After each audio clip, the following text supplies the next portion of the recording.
Assalamualaikum warahmatullahi wabarakatuh. Perkenalkan, nama saya Andi Rezki Nurul Amalia dengan NIM 2102401404 dari kelas A2 Informatika.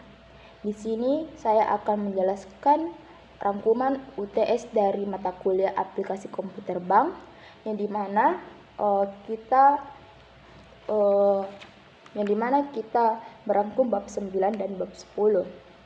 Pada bab 9, pembahasannya terdapat WeCommerce sebagai media e-commerce. Perkembangan teknologi yang semakin pesat berdampak pada banyak lingkungan kerja yang mengalami perubahan. Perdagangan secara elektronik atau online dapat disebut juga dengan e-commerce. E-commerce salah satunya adalah WeCommerce. WeCommerce merupakan open source software yang berfungsi sebagai plugin untuk membuat online store atau online shop. Menurut Lisa Sims pada tahun 2018, ada 6 faktor yang menyebabkan popularitas WordPress, yaitu yang pertama, user interface yang mudah atau antarmuka yang mudah.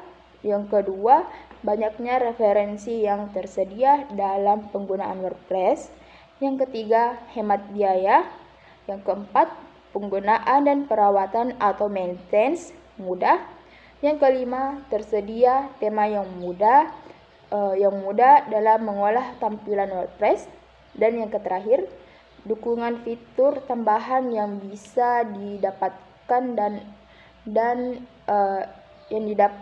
dengan melakukan instalasi plugin di WordPress. Kemudian, peningkatan penggunaan WordPress disebabkan karena yang pertama, WordPress memiliki 60% pangsa pasar di pasar CMS. Yang kedua, WordPress memberi kekuatan kepada 14,7% dari situs web top di dunia. Kemudian yang ketiga, 500 lebih situs dibangun setiap hari menggunakan WordPress. Dan yang terakhir adalah WordPress memiliki 55.000 lebih daftar plugin tiap harinya. Kemudian saya akan menjelaskan pada bab 10. Di mana bab 10 ini judulnya keamanan sistem e-commerce. E-commerce adalah salah satu set dinamis teknologi, aplikasi, dan proses bisnis yang menghubungkan perusahaan, konsumen, dan komunitas tertentu. E-commerce adalah teknologi internet yang berfokus pada transaksi barang atau jasa secara jarak jauh tanpa harus bertemu langsung atau secara berlangsung. Cara yang paling umum adalah dengan membayar langsung dengan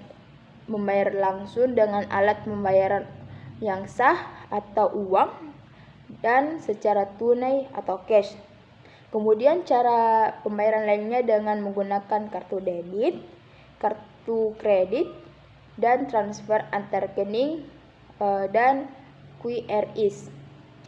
Beberapa motivasi bagi pebisnis untuk memfasilitasi suatu penyedia pelayanan pembayaran online. Yang pertama, meningkatkan efisiensi cash flow.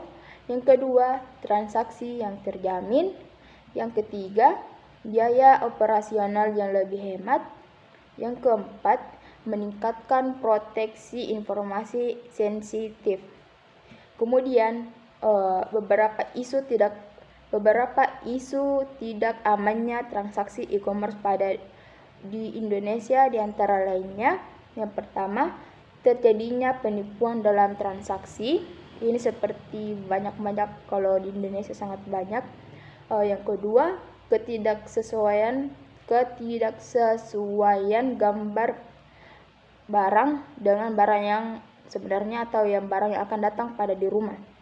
Kemudian ada beberapa solusi agar konsumen dan penjual dapat melakukan transaksi e-commerce secara aman. Yang pertama, harus memegang prinsip kehati-hatian. 2. Berpikir rasional. Dan yang terakhir, mempelajari peraturan pemerintah tentang transaksi e-commerce. Mungkin itu yang bisa saya jelaskan. Kurang dan lebihnya mohon dimaafkan. Assalamualaikum warahmatullahi wabarakatuh.